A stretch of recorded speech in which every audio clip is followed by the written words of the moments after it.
एक घास चिवचा, एक घास काऊचा,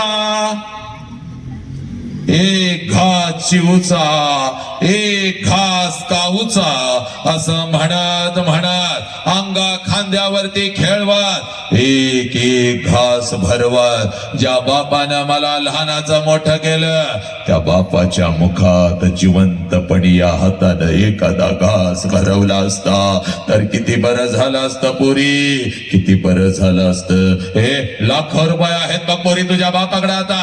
अगं एका गावाला काय ग, या नाशिक शहराला या क्षणाला मी पंचपक्वानाचं जेवण घालू शकते पोरी, पण एखादा घास बापाच्या फोटो जवळ धरला तर फोटोतून आता आवाज नाही येणार. पुरी कशी आहेस ग पुरी, पुरी कशी आहेस. एखादा घास त्या आईच्या फोटो जवळ धरला तर फोटोतली आई खाली येऊन आता माझ्या गालाचं मुख नाही घेणार पुरी. हे आला श्वास गेला श्वास जीवा तुझर तंतर, हे आला श्वास गेला श्वास जीवा तुझर तंतर, जगण मरण एका श्वासाचं अंतर. पुरानो जगातलं सगळ्यात मोठं शिक्षण आज तुझ्या काळजावरती पेरतो लेकरा. हे जगातलं सगळ्यात मोठं शिक्षण आज तुझ्या काळजावरती पेरतो आणि मी तर थांबतो. हे ज्या जोपर्यंत आई बापाचा श्वास सुरू आहे नालायक, जोपर्यंत आई बापाचा श्वास सुरू आहे, आई बापाच्या प्रत्येक श्वासाला जीव लावा. जोपर्यंत आई बापाचा श्वास सुरू आहे, आई बापाच्या प्रत्येक श्वासावर प्रेम करा. एकदा का आई बापाचा श्वास निघून गेला, भिंतीवरचा बाप कधीच खाली येऊन आपल्याला मिठीत घेत नसतो आणि भिंतीवरची आई कधीच आपल्या गालाचं मुख घेत नसती.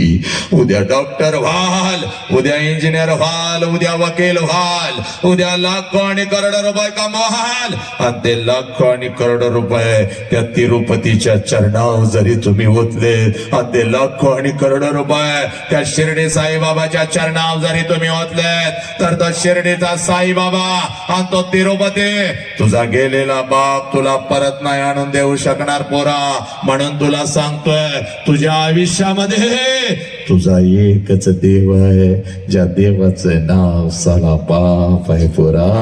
आणि तुझ्या आयुष्यामध्ये तुझी एकच देवी आहे, ज्या देवीचं नाव आहे. म्हणून सांगतो पोरानो, आज एकच काम करायचं बघ. थांबतोय इथं, कळतंय मला वेळ झालाय, पण आता शेवटची 5 मिनिटं बघ. हे माझ्या लेकरा, आज एकच काम करायचं बघ. पळत पळत घरी जायचं बघ. हे पळत पळत घरी जायचं. आता दुसरं तिसरं कुठलंच काम करायचं नाही बघ. हे बापाची वाट बघायची बघ. 9 वाजलेत अजून बापाला नाही, 10 वाजलेत अजून बापाला नाही. आता बापाची वाट बघायची बघ. हे बापाची वाट बघायची. बापाला बघितल्याशिवाय आज झोपायचं नाही बघ. आणि ज्या क्षणाला पोरानं आहे, ज्या क्षणाला बाप तुमच्या समोर येईल, एकच काम करायचं, पळत पळत जायचं बघ. पळत पळत जायचं आणि आपल्या बापाला कडकडून मिठी मारायची. एवढ्या घट्ट मिठी मारायची, एवढ्या घट्ट मिठी मारायचे, बापाच्या डोळ्यामध्ये टच करून पाणी आलं पाहिजे. आणि ते पाणी तुझ्या गालावर पडत तुझ्या बापाने तुला विचारलं पाहिजे, पोरी काय झालं का, काय झालं. असा हंबरडा तो कधीच फोडला नव्हतास. काय झालं मला सांग. आई काय बोलली का, बाई काय बोलले का, काय झालं मला सांग. शाळेमध्ये तुला कोण काय बोललं का, तुझा भाऊ तुला काय बोलला का सांग. त्याची चपडीच लोळवतो हराम करायचे. त्यावेळेला बापाच्या डोळ्यातलं पाणी पुसत आपल्या बापाला सांगायचं, बाप्पा पप्पा हो, मला कोणी काय नाही बोललं पप्पा, मला आई काय नाही बोलली, मला बाई काय नाही बोलल्या, मला कोणी काय नाही बोललं पप्पा. पप्पा जेव्हा मी 1 वर्षाचे होते तेव्हा रोज तो मला मिठी मारत होती पप्पा, कारण तेव्हा मला माझा बाप कळत होता. मला आई रागवली तर मी अंगणामध्ये येऊन उभी राहत होती आणि जसं तुम्ही येत होता ना पप्पा, तर मला कडकडून मिठी मारत होते आणि आईची तक्रार मी तुमच्याकडे करत होती. पप्पा पप्पा आईने मला मारलं पप्पा, आप जाते हो घर सोडकर और मुझे माँ डांटती, मुझे माँ मारते. तुम्ही मला उचलून घेत होता, अलगद हवेमध्ये फिरकत होता. माझ्या बापाचे दोन्ही हात मला समर्थपणे खाली झेलण्यासाठी तयार आहे. अगदी हसत हसत, अगदी राणीसारखी, परीसारखी, वाघासारखी, वाघिणीसारखी मी तुमच्या हातामध्ये येत होती पप्पा. पप्पा पप्पा माझी समजूत काढण्यासाठी तुम्ही अंगणामध्ये घोडा होत होता. तुमच्या पाठीवर बसून माझा घोडा माझा घोडा माझा घोडा म्हणून मी तुम्हाला अंगणभर फिरवत होती पप्पा. पप्पा पोतं पोतं म्हणून मी तुमच्या पाठीवर बसत होते रात्रभर पप्पा.